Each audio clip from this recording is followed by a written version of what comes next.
Thank you for joining us wherever you are. This podcast episode is brought to you by the Old Ways Actual Play team. This actual play uses the Mage the Ascension 20th Anniversary rules by Onyx Path Publishing. This actual play is performed by adults and contains adult themes. Our World of Darkness is intended for adults. Listeners should pay close attention to all listed content warnings. All content, including names, places, events, companies, and etc., which may bear resemblance to entities living or dead, is strictly coincidental. My name is Michael Diamond, and for tonight's game, I will be your storyteller.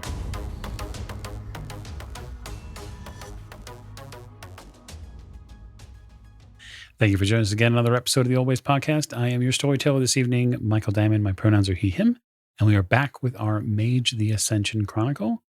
And this season, we'll be investigating the Great Beyond. So welcome back to Las Vegas. I want to thank you for being a listener, and especially those of you who are a Patreon supporter. If you've not had a chance to check out what we offer, you can do so at patreon.com/theoldwayspodcast, and join us over on YouTube and Twitch, especially to see us in our visual states. And now we will get to Mage and Avatar introductions to my right. Hi, I'm Allie, and I play Kayleigh, Hannah Godfrey, and rocking and rolling to go. Next to Kayleigh. This is Lecco playing Dante Maxim Vargas Bailey, who will not pass go or collect $200, but will instead go directly to jail, but just to visit. Yes, indeed. And next, Dante. This is Jake, and I'll be playing Oliver Devereaux, and I will continue wheeling and dealing my way out of trouble. Yes. We learned something very interesting last week. A deal must be made. Must be made. And speaking of deals with Oliver. Hey, this is Silas. I will be playing Suits, and I guess my job is to make sure that we find more trouble. Wait, I thought you were trouble. Some would say. Indeed, they might. So we're going to look in on Las Vegas, and we're going to pick up after our meeting, after our little, we'll just say, gathering of forces. We've been updated with some of the things that have happened recently in our mages' lives. We know that it's been a few months since the incident at the Sphere. And we're going to look in directly on Oliver. After your meeting with your other fellow mages, you have a few things to take care of, some things on your docket of things to do. This will be, say, the next day. What's first on Oliver's list to get accomplished? Well, I have to go talk to John. Indeed. So, as a refresher, the John he's talking about is John Crescent, the man who owns the Crescent Library. He's a member of the Order of Hermes, and there's a deal which needs to be struck. And so you know your way to the Crescent Library. There's no doubt of that. You head in, you see John's wife and a few other people mingling in the public areas. Tip of the head to the wife. She nods. And I go back to the private areas. Yes, you pass through the doors into the private area of the library, which stretches out before you, as it has done now several times over the past few months. A amazing amount of books in such a strangely small space. It's a wonder how the Hermetics do it, but somehow they find a way to just make room for another bookshelf. John isn't terribly hard to find. He is sitting sort of in the centralized circular table near where his book is, where guests sign in. And he looks like cataloging something. He's got a piece of paper next to him and a simple writing quill, and he is taking some sort of count of something. Hey, John, am I interrupting anything? No, Oliver, you're not interrupting anything. I've heard some news you might be interested in. In fact, I know you're going to be interested in it. He sets the book he's looking at down. Some thick, old, dusty tome that's barely can see the title on it. Well, hopefully it's good news. Unfortunately, it is not. All right, what now? It sounds like Susan Perkins has been making noise about trying to foreclose on this establishment. Well, she told you. Yeah. However, I've also heard that she's in the market for something, and I think if we could trade that to her, we could get them off our backs. Unfortunately, the technocracy is not so easy to fend off. They've made a real problem for me, and unfortunately, a real problem for the library. Well, I think this might get them off, give us some breathing room. But you're not going to like it. Go on. I've heard that what she really wants is a library card. It's not happening. I know. I understand you're not going to like it, but you have to look at the things here. I mean, if they foreclose in this place, it's all gone. I mean, we can get most of the books out, I'm sure. His eyes go wide. Do you have any idea the cost, the manpower, the time to move these books? You understand it's obviously going to be a huge undertaking. So, Oliver, it is not that simple. It is not as simple as giving her. Do you know what that does? Do you have any idea what that does? Well, it gives her access to the knowledge in this No, library. not just her. The entire syndicate. The people we've been fighting and warring against for decades now have full view of an order library. Do you have any idea we get laughed out of my order? The war is over. That's quite rich coming from someone so young for it. Well, I can look at it with fresh eyes. Your side and their side have hated each other for so long that at the end they were just fighting each other to fight. I don't think it's the library information she's after. No? What do you think it is? It's what lies beneath the library. We haven't had a chance to really discuss why the library is here. He walks out from behind the circular sort of librarian station and hustles as much as John can towards more the centralized point in the library, which is not where the librarian stand is. There's a big carpeted space where a bunch of these bookshelves, rows intersect. And he says, beneath the library is a very potent node. It has been served for centuries by the energy of this place. The wonder, the joy, the luck that some people believe exists amongst the tables and the casinos. They want to take the library because they want to remove it. They want to bulldoze it. And they want to build another one of their damn contraptions, their money-making machines here. And they want to snuff out the wonder and joy because it can't be controlled or calculated or compartmentalized into some box they can sell for $19.99 with a free buffet. That's what she wants. She wants to get in here so she can see the inner workings of it. This place is shielded. It has been for ever since I've been in control of the library. Ever since Dorsotep was attacked. It means enough to me that Sherry and I would rather die. And I'll tell you what.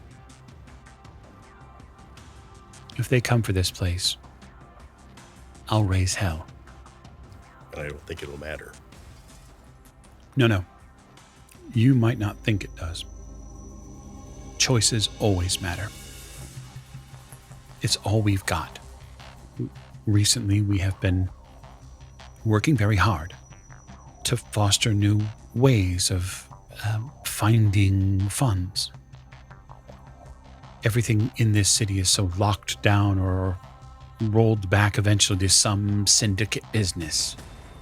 That's our real problem, Oliver. The real problem is we're on harder financial times than anyone wants to admit. And so they're putting pressure. They're buying up all these little subsidiary businesses that hold on to the loans that we have taken out. And that's how they're exerting pressure. And I don't have a way to pay past the interest. Well, how much? Oh. With the balloon payment, probably $350,000. Payable in 60 days. We can't just make the money appear. He sort of rolls his eyes a little bit. We shouldn't just make the money appear. It courts chaos. I can get you that money. You must be very careful if you're going to engage in something like this. The money would help us pay down the investment, the loans that we took out against the building. If the building was free and clear and ours, they could not exert the pressure. I just don't know what they would do if we did. Come at you some other direction. Political. Well, and zoning. And come at you now. There is risk in this for all of us. As a member of the Order, we cannot simply roll over for them. We can't give them access to the node. And we certainly can't give them access to what's there. 5 years ago, they tried drilling under the building, through the sewers, and through the public waterways. And they got a small taste of what's there. It bit them. And they're frustrated. But they play the long game. And so if you're going to help get the money, you need to know what you're in and what you're fighting for. He pulls the carpet back. This really heavy Persian carpet, there's no way that John should be able to move the carpet. But he does. And in the floor, you see what looks like a bank vault laid into the floor. And there are an innumerable amount of intricate locking mechanisms that keep it tight. That's a big vault. Quite. Now, he sort of stands up straight.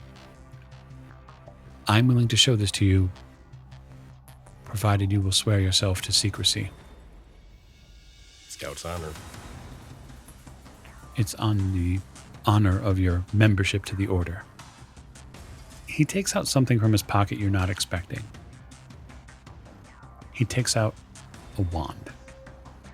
And not like a representation that you might have seen in a recent television or movie. He takes out a wand that reminds you of something you might have seen from like the 40s or 50s in a carnival stage. It has like a glowing star on the end of it. And he touches the vault and says something in a language you don't understand. And you start watching the locking mechanisms unravel and unlock. And the vault door doesn't pop up or seed down. It opens like the iris of a camera and sort of peels back into itself. And what's revealed is a stairway. A secret passage. I'm already impressed. Goes an awful long way down, my friend. I guess we better start walking. You start walking. I'll leave you there. Kayleigh, the next day, what do you think you're getting up to? I mean, honestly, I am going to follow through on what I told Father Price of reaching out to the police contacts I have about the drug Vital that he was telling me about, and seeing if they've heard of it and what it does or what it looks like. Okay. Like anything that they might be able to tell me about it. So do you have like a context background to support the police? I sure do. Okay. I'd like you to roll charisma contacts for me. 3 successes. So you have a contact at the police department. His name is Jacob Harrison. The Harrison name rings a bell with you because you remember Adam's name was Harrison. It also reminds you that Adam was in prison at one point. Harrison gets back to you, and you get sort of a strange and almost cryptic text back, which says, "Who told you about this? How do you know about it?" And I'll just say, church, and send that. Your phone rings. I will answer it. Miss Godfrey? Yes. Hey, it's Harrison. Are you mixed up in that church stuff? I mean, I'm part of the congregation, and I've been going to the father for some life counseling. That's not an answer. I don't know, like, the situation. It's bad. You should steer clear of that situation and any association you have with that church. Well, I don't know if I'll be able to steer clear of it for the remainder of my life, but, once things get cleared up, whatever happened, because I don't know exactly what happened. All the father told me was that there was a new street drug called Vital that seems to be making the rounds, and it seems to be dangerous. That's all I know. I can't tell you a lot, okay? Okay. I mean, I know that we've worked together on cases in the past, but I'm working this case right now. Okay. This drug is bad. It's bad news. And it looks like somebody at the church there was maybe trying to do the best they could and maybe got mixed up in something they shouldn't have been. And now we've got a couple of people that are strung out, and we got a couple people that are dead. And we traced the drugs back to the church. Oh, yeah. I had no idea. No, of course not. But I know your profession. And I know you work a lot with law enforcement. That's true. So like I said, a bit of professional courtesy. Probably stay away from this one. I mean, unless there's somebody that I'm hunting down that is more actively involved, I don't see why I would need to go too near it. But what, is the drug closer to ecstasy or heroin, or as far as how it affects people? Can you tell me that? I can tell you that the 5 cases that I've seen of it, all the effects have been different. There was a, what do they call them? Content creator, whatever. They were on the strip. They were walking around with their camera. They were doing whatever. They were on this stuff. And they tried to walk right off of one of the walkways. And when they couldn't walk off of one of the walkways because of the glass that separates the walkways, they got real irate with themselves and tried to put their head through the glass. It did some serious neurological damage to them. There are a couple people that we think it just flat out killed. Complete seizure up of the spinal column. Yeah, that sounds more like PCP than it does anything close to it. Yeah, toxicology reports right now are inconclusive, though. They're trying to do all the chemical tests they can figure out to find out what this stuff is made of. We're worried that it might be some sort of weird cocktail of different drugs. Yeah, thank you, Harrison, for letting me know. Yeah. If I hear anything, I'm gonna stay away from it. But if I hear anything, I'll let you know. Okay. We'd appreciate any assistance you could give the force. Absolutely. He hangs up. By the middle of the next day for you, Kayleigh, the first internet hits on Vital start coming out. And they are not pleasant. The story that TMZ carries on it is that a member of the church was funneling money to support drug mules to go back and forth over the border to bring more of this stuff here as the newest, hottest nightclub drug. The reports are highly unfavorable of the church. And Father Price is named in the report because they get a statement from him. I would have also texted the father, like, everything that I found, since he, essentially behest me to stay away from the church, at least as far as my, like, daily visits for, education and stuff was concerned. Do I, like, do either of my parents or my, like, sister call? No, neither one of them. Okay. In that case, I would actually probably call both of them and see if they're planning on letting the stories that we're hearing about the church deter them from attending congregation, because both of them are steadfast churchgoers. They are. You are actually the person that brings the news to them.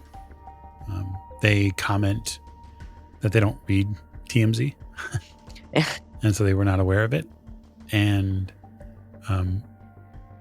they're pretty broken up about it because they're not only steadfast churchgoers, but they're a believer in what the father discusses. I'm not going to discourage them from going to church. Not that I have ever done that before, even during my times of lack of faith. Let's put it that way. Because they are very godly type people. But usually I would, like, for something like this, I would normally caution my family against it. But, like, if I want to maintain the kind of cover that I've been keeping, which is I've been going to church regularly on Sundays with my parents, my sister, and her family, that it would make sense that as long as they're going, I would still be in attendance. So that way I can at least see how the father is doing and kind of get a lay of the land, hopefully from a spirit perspective, to kind of see how the church itself is faring. Okay. You're going to be there to do it? Yeah. Okay. Yeah, so it's an Arte roll. If difficulty 7, 2. No, so it'd be highest fear +3 because it's coincidental. Yeah, highest fear. Oh. If you're just using highest sensory fear magic, +3 that's would 1. be 6. Yeah. This would be a difficulty 4.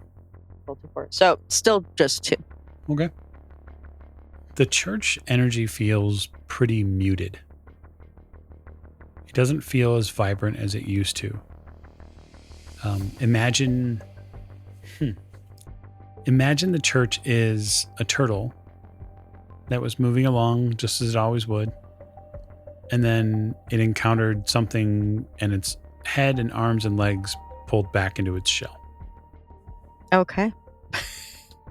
That is also worrisome. Yes. If the entire church feels like that. And after congregation and everything was over, I would probably want to just briefly talk to the father, like just a check-in. Okay. Yeah, Father Price is more than willing to talk to you. How's the investigation going? He takes a deep breath. I wish I could say it was going well. I worry that we're going to be in a lot of difficult times soon. Are the accusations true? I don't think they are what the public story is being painted. I don't believe James would do that. I believe he was trying to help these people, and I think that they were twisting the money that they gave him into something worse. I've never known him to partake of anything even close to something like that, let alone help fund a drug ring with church money. We're not affluent like some of these mega churches. We have a very small budget. Yes. I haven't heard anything else from my contact beyond what I sent you earlier in the week. But even he has asked me to essentially stay clear of this unless I have roads that lead me directly to it through my line of work. Well, I think that is smart. I think it's very smart, but I'm under an immense amount of public scrutiny now. Which means things I might have done in the past, I cannot so easily do. You understand? I do. And that's why I'm wondering if there is anything that you would like my assistance with. Yes. Yes, I need you to investigate these people who have been affected. The church has blame to hold. Even if James had no idea what he was doing at the time, we are in part responsible for what has happened to them. They say that there are multiple people dead. Yeah, what Harrison told me is that there's at least 2 that they know of. And there's been at least 5 other cases that have all had different effects. So it's not like you can't necessarily find someone on the street who is, on it necessarily like you could for something like heroin or meth, where the signs are clear and readily available and easy to distinguish. We need to find out what it is. And we need to find out what it's made of. If we can locate that, if we can, discern more about it, we might be able to figure out what's happening and stop it. I know that this is technically private information, but can you tell me the name of the young man who overdosed? He looks at you with a pretty serious look. Provided you're not going to share it? Only if it's a matter of digging into his life to find out where he got his hands on it and tracking those people down. It's not going to go to Harrison, my police contact. His name is Michael Owens. I'll give you a call when I know more. And I will be back next week for congregation. Thank you. Father Price sort of sits down in one of the pews and just weighs the situation. You can see the weight of it affecting him. And I'll rejoin my family with a name that I can now look into and maybe find and talk to in the spirit realm. Okay, we'll leave you there. So, Dante, we're at the next day. Perfect. And I wonder what you're up to. Well, just as every day has been since kind of signing on with Jason, Dante's morning optimization protocol has been pretty much hammered out for him. He begins by doing a bit of light stretching and then strapping into what I would assume at this point, in order to kind of save Jason Kurzik's time, I imagine he would have provided him with something that we'll say is called the quantum performance protocol, like an internal pattern adjustment sequence that Dante goes through for 90 minutes. It's broken up into, 9 chapters, roughly 10 minutes each, guiding Dante through his morning routine, just wake and calibration, breathing in a neural tune-up, perfect hydration, utilization of minor adjustments, not necessarily rotes or procedures or spells, to kind of prime his patterns for performance in that day. And he listens to Jason guide him through it. Yeah, Jason has a great voice for it. He has a talent for sort of putting the proper program together. The program material that he puts together for you is innovative, challenging, in some respects, difficult to get the rhythm of, which only really feeds that part of your brain that wants to do better. And he doesn't cut any corners. And it's something that Dante would likely appreciate and probably go after, I would imagine. Absolutely. Much to the chagrin of his avatar, who has to suffer through this every morning in silence. Yeah, once I wrap up, take out the earbuds, hop in the shower. We've got a pretty difficult conversation to have today. Well, Marcos is in jail. I want to find out why and who he was working with. There's no way he got up to this on his own. I go look for Sophie. You find Sophie. You find Sophie and your phone together. Sophie! Sophie has your phone and is now under the bed. Sophie! Your phone is ringing. We talked about this. Bring it here. Sophie peeks out from under the bed with your phone. You see it like vibrating. Sophie, no snacks. You get an incredulous look from Sophie. I take the bag of snacks in my hand and I start to squeeze them. You hear something. It's like a tapping sound. You think it's maybe Sophie's back feet? I put my hand out. Come on, fair trade. Sophie sort of slowly releases the phone. I take the treats and I toss them against the far wall and I snatch my phone. So Sophie runs for them. You snatch your phone and you realize that it's Mariana who's calling you. Mari, what is it? Hey, are you busy? No, of course not. Sophie, I checked the phone. How many times has she called? Like 3 times. No, Sophie had my phone. What's up? What's going on? I'm not feeling well. What do you mean? Did you check with your doctor? I called. I'm waiting to hear back. Okay. I think I need to go to the doctor. Yeah, okay. I will snap my fingers and not fucking around with Sophie, usher her to the bag while I jump into my clothes. Look, I'll be there in just a minute, okay? Look, if are you dizzy? Are you sick? What's happening? I'm in a lot of pain. My back hurts. It's the best I can explain it. I'm really uncomfortable. I'm trying to think about the practical way to do this. Is the house where they are closer to a hospital or to the lab?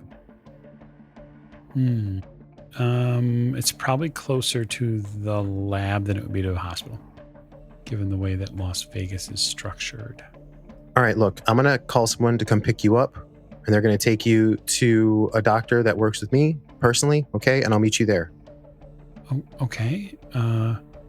Okay? Is that safe? I mean, I don't imagine why not. They're pretty good doctors. They're paid better than the ones you go to. Oh, okay. I mean, if you think so, sure. I mean, look, if it just sounds really scary, okay? Just stand by. I'll have somebody over there. Just give me a few minutes. Okay. I'll meet you there. Okay. Shit. I hang up. You hang up? I immediately call the lab as I run out to the SUV. Okay. You call the lab. You get a bright and bubbly receptionist who answers the phone. Hey. Oh, So I need a hey. favor. I know, right? Yeah, it's super early. Look, I have a bit of an emergency. It's not for me, but I need you all to pick my sister up at the house and bring her to the lab. Or at least some sort of medical facility. Something's wrong. Oh, okay. Hang on 1 second. Well, what can you tell me about your sister? What's her name? Mariana Vargas Bailey. Are there any medical conditions we need to be aware of? I mean, she's pregnant, right? Yes. Yes, she's pregnant. About 3 months now.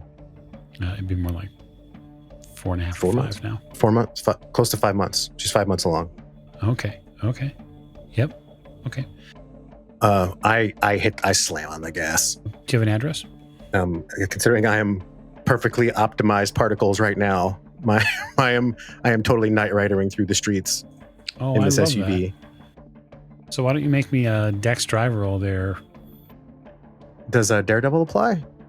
Are you being daredevilish? Oh yes. Okay. So difficulty is normally what? So difficulty normally would be 7. I will spend a point of willpower as well. I love that. Okay. You do a whole bunch of wheelman stuff. You dodge around parked cars and you move back and forth through traffic and you go through a few orange lights. You unfortunately have to get way too close to the strip, which brings you into contact with a bunch of additional traffic you had no interest in being in, but beyond the Ubers and the cabs and all the other additional traffic down there, you do manage to get over to where you need the apartment or the condo that they're all in. I squeal to a stop while I'm on hold with our darling receptionist, whose name I forgot. She says, "Yeah, if you bring her by, I can. We'll go ahead and put her in room 1, and we'll have Stanley take a look at her." Copy that.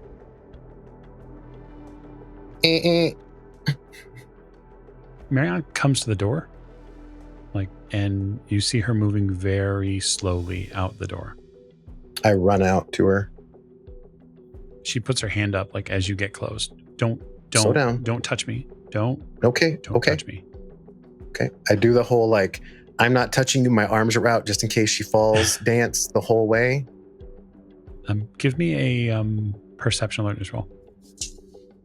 This is difficulty 7, but I'm going to require 3 successes. Perception alertness, you said? Yes. It is a olfactoral based test. Okay. I feel like at this point I might instinctively, considering her condition, kick up my basically my life sense. Mm-hmm. So as she's going, I will watch her breathing, I will watch her gait, I will monitor her footwork and her balance, and basically assess her as I would anyone else. Mm-hmm. I'm going to roll Arte first. Yep. Okay. Difficulty on this? It's sensory magic, so 4. So I got 2 on the Arte roll. And then perception, alertness, I got 1. Okay. Do the life ones count as those? I'll mix them in there. That seems fair. All right, cool. So you learn things about your sister you probably don't want to know. This is part 2 of that discussion. We had the one last season. Yep. The muscles in her back are extremely tight, way overworked. Now, that's not uncommon for women who are pregnant. The back and the lower back has to carry a ton of the weight when it comes to the child. But she is bleeding. Internally? You can tell that. No? Well, yes and no. Okay. So you can tell that her entire lower abdomen, including her vaginal area, is exceedingly irritated, and she is bleeding. So at some point I'm going to have to try to help her into the SUV. When I do that, I'll use her wrist, and I'm going to put my fingers over her wrist, and I'm going to try to pick up the other pulse. Okay. Seems reasonable. Is that a separate roll, or am I still tuned in? No, you're still tuned in. There's still a secondary pulse inside her body. It is elevated. And while you're helping her into the SUV, you watch and experience with life magic or with sciences. You perceive what could be a contraction. Shit.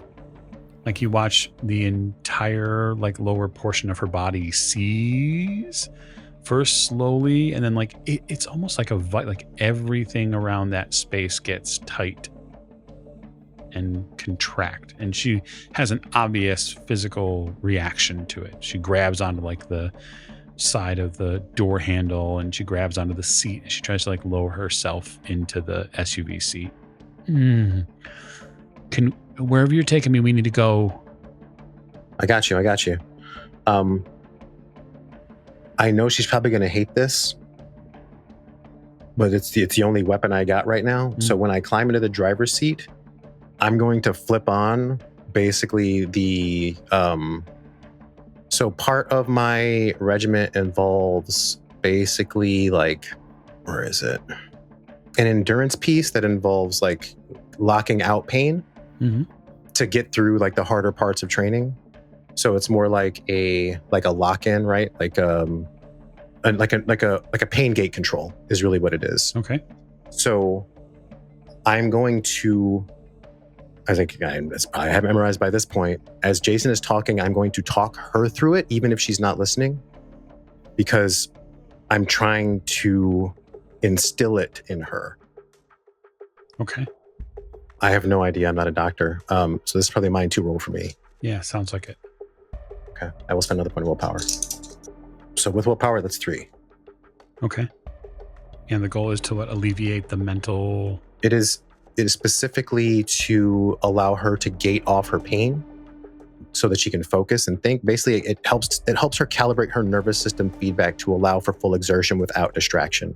So she can focus on whatever her body feels like she needs to do to stay comfortable without hurting. Okay. I guess my question is, in what way are you delivering that to her?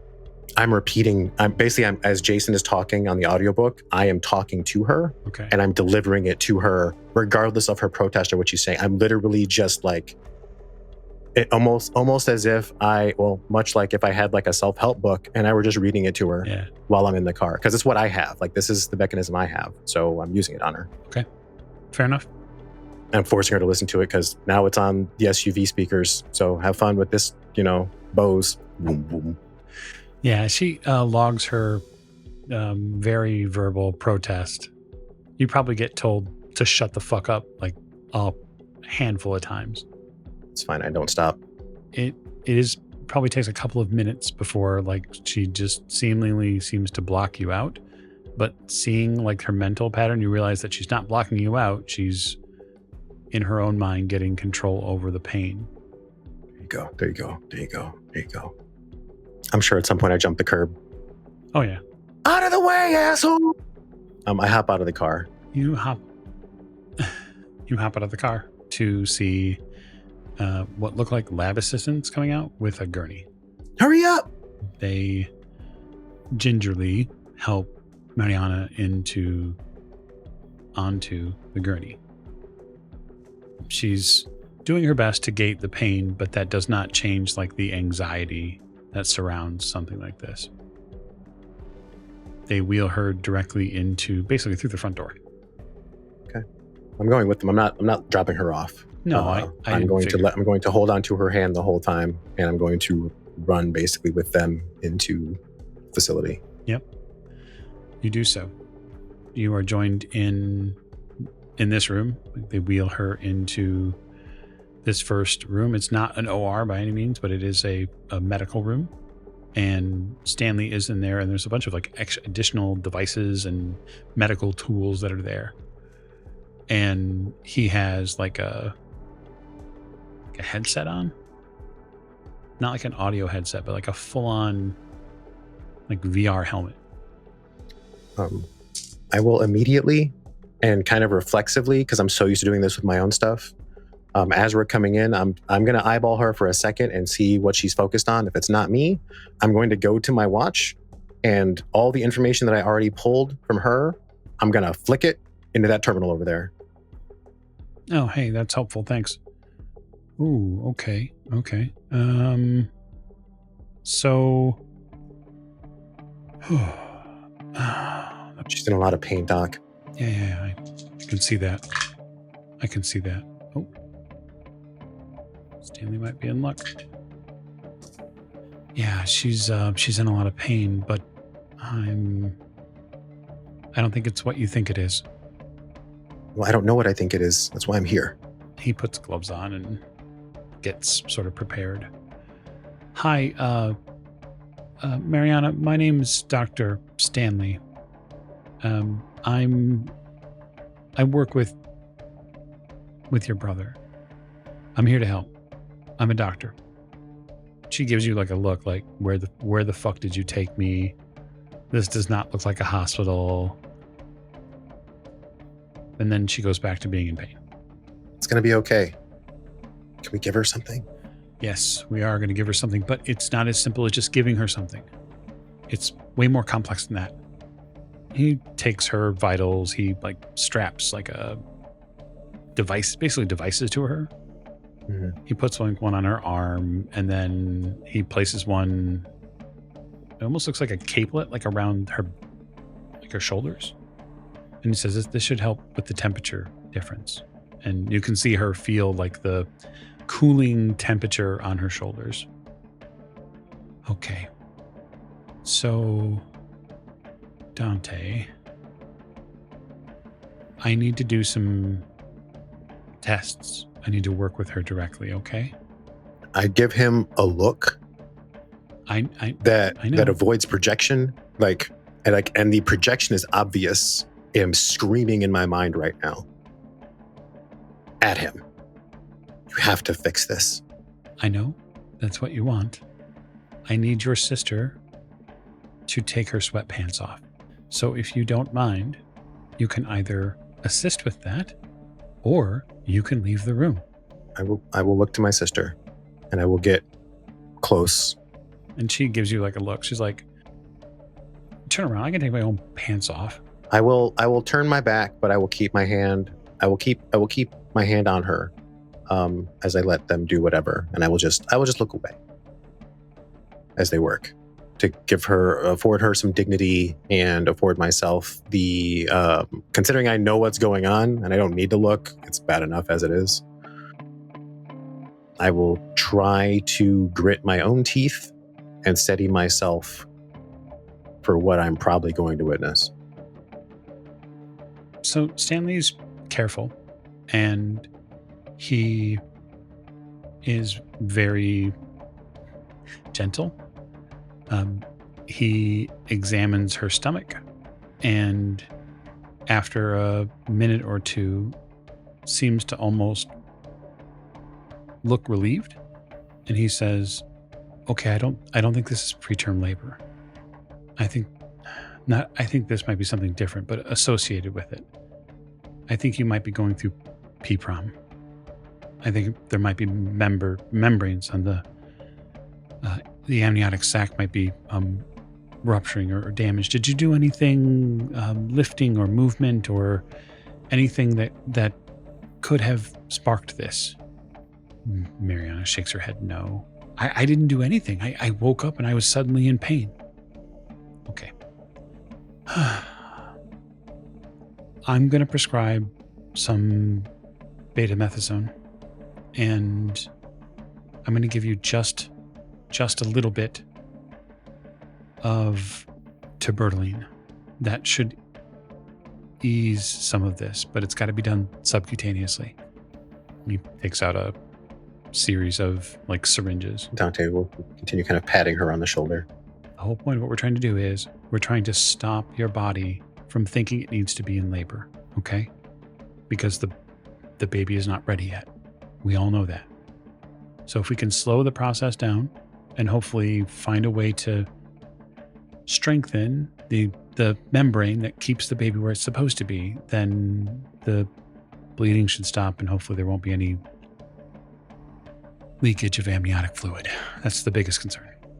And now make a medicine roll. He administers a couple of different syringes of medicine to her. She does end up effectively passing out. As soon as she does, Dante will take his hand off. Before he looks at the doctor, he's going to look in the mirror and look for Tudor. I need you right now. Okay? Just stay here. I'll turn to the doctor. All right, Stanley, what's going on? I think... Do you know the father of the child? Yeah, well, Matt, sort of. It's a piece of shit. I need to tell you something in private. She won't hear this, but you need to know that I think there may have been something going on between the two. What do you mean? It isn't uncommon for couples who are in the process of, well, being together when someone is pregnant for them to be intimate. Mm-hmm. There was some chemical residue inside of her. I don't know what it is. I've been able to remove it, but I don't know what it has done. How long until you know what it is? Through a standard battery test, probably 12 hours. I mean, the chemical breakdown shouldn't be too terrible. I got a better idea. In 12 hours, I'll ask him, and I'll have the answer. It's certainly not natural. Dr. Stanley, she's going to freak out when she wakes up in here. Is there any way we can move her to a regular hospital? Oh, certainly. We have more than enough facilities to get her into a regular ambulance and get her checked into a regular hospital. Look, I'm sorry. I don't know what to do. Well, she can't stay here. This is the second time something weird has happened to someone in my family, and I'm tired of it. The drone, I don't know how to process the information, but there's information the drone picked up at the school, and I don't know how to process it, but can you get this to the analysts, please? We will look at it. I leave the drone behind. Oh, okay. I got a piece of shit to scoop up. And I will look in the mirror. You ready? Fuck this guy. I storm out of the place. Okay. You storm out. I will leave you there. I'm going to pick back up with Oliver really quick. So, grand master plan, you're going to raise money, but before you do, you go down into the depths of a vault. It turns a little medieval in here, and it gets warm, oddly warm. Are we going to hell? Oh no. There's no hell down here. It just keeps getting warmer. I wouldn't say hell is what's down here. It doesn't inspire a lot of confidence. Is it my job? Well, just thought it'd be nice. You are going to get to meet something unique. You get down to the bottom of the staircase. It takes you probably 2 to 3 minutes to sort of walk down this circular staircase. And when you do, you find yourself in an open area. You see the staircase above you goes basically back into the darkness. You're that far down. And everything down here is a little damp. It's humid. But the walls are made of hewn stone. There are some natural formations, geodes.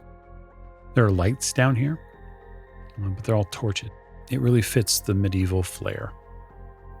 So do you come down here and light these every day, or? Oh no, these never extinguish, my friend. Running off of the prime from the node. Of course. You don't even need to sense them to know. And then you hear it. You hear movement. Something big move in the distance. John turns to one of the passageways, wide passageways, and almost seems to guess which way he should go. He comments over his shoulder, "The tunnels down here are vast. Echoes can be tricky." These natural tunnels? Oh, no. These are all made by the Order years ago. One of Doisatep's master's apprentices, a valued apprentice, built them years ago, before the war in Doisatep. It was a reservoir at one point. Additional water, given that the area here is so bereft of it. Now it serves a different purpose.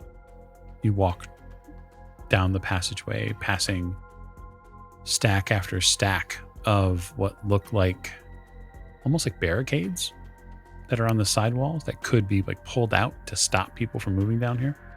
Do you feel what we're walking into here? This is what power feels like. So yeah, I think I'm going to be fed to a dragon. That's what I think. Dragons are legendary. I've yet to meet one. Well, might be your lucky day. You exit out from this passageway into a vast, what looks like a cistern. Basically a big open space that has a bunch of water in it. And inside that dark pool, it exists not but 10 or so feet from you. A pair of like opalescent eyes appear in the pool. And they're big. They are set forward. They're wide. And each of the eyes might be 5 feet wide. Little big eyes. All the better to see you with. This is what they want. He points to the pool. What is it? Something rises out of the water. Something legendary. On its purple and pearl scent back, rows upon rows of scales. A head wider than you can imagine, adorned with horns. Oh shit, it is a dragon. I called it. An enormous maw. And a long neck that cranes forward to look at you and John. Roll willpower. Difficulty. I'm going to say 7. Okay. They explode? Yes, willpower explodes. Okay. You are 100% shook. You are unable to move physically from the space that you're in. Suits, you are highly concerned that you might get eaten. The order does have a flair for the dramatic. John turns towards you, Oliver, as you're sort of standing there, not shaking so much, but just dumbstruck. And he puts his hand on your shoulder. You feel his hand on like your leather jacket. And it eases you back into reality, if that's what this can be called. Now, my friend, stay strong. Nyx has no interest in eating you, right? The drake moves its head back down to get close to the edge of the pool. Its voice echoes around the chamber and makes it a little tough to hear. It's like hearing 2 or 3 of them at once. And you hear a oddly feminine voice say, "Oh no, he's nothing more than an appetizer, if that." Yep. Too much work to chew. Not, squeeze ain't worth the juice. Introduce yourself. I'm Oliver Devereaux. Fanny Fortuné. Wonderful. Another member of the order. And I assume that you have your weekly donation. Yeah, I'm racking up a little bit of debt. John nods. Sadly, Nyx is not yet able to perform tasks, although we are hoping soon he'll be able to complete the procedure and make good on what is required. John looks a little uneasy. You see, the Order and Nyx have an agreement. Nyx assists us with powering the library and all of its various abilities, and we pay homage by way of tasks. I see. Oh, that's a very good plan for both of us, right? We all win.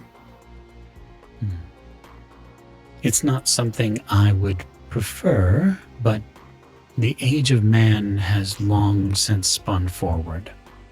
My presence outside would be unwelcome. So, John says, I suppose you now know what you're going after. Yes. John turns to Nyx. He's going to help us with the with the problem. Nyx's eyes flash for a second. Oh, good. I'd hate to lose my home. I would hate for you to lose your home as well. You would. Yeah, I just need to find some games and we'll be all good. Games of chance. Be careful of the domino effect. Oh, you just got to make sure you don't win them all. I'll tell you what. Provide John what he needs to complete his sundry payments, and I might allow you once a month to come and speak with me. I would like that. I thought you might. I'm certain I can shed this form and be more presentable. Perhaps something your eyes can take in much easier. You take requests. I do not. I make demands. That is my position. And a very good position it is. Now, it puts one sort of forward limb onto the edge of this reservoir area, and you see the talons that are on the end of that limb, and they look long and sharp. I know that time is of the essence, and even in a lifetime such as I have had, I can appreciate the need for the expeditious nature of what you're doing. But my life will be threatened if they foreclose on this library. I have no intention of failing. I should hope not. I charge you, Oliver Devereaux, save the library. It is your quest. I think that's where we're going to call this episode to a close. So thank you so much for joining us on this episode of Mage, The Great Beyond. We are looking forward to seeing all that the Beyond offers. Thanks, and have a great night.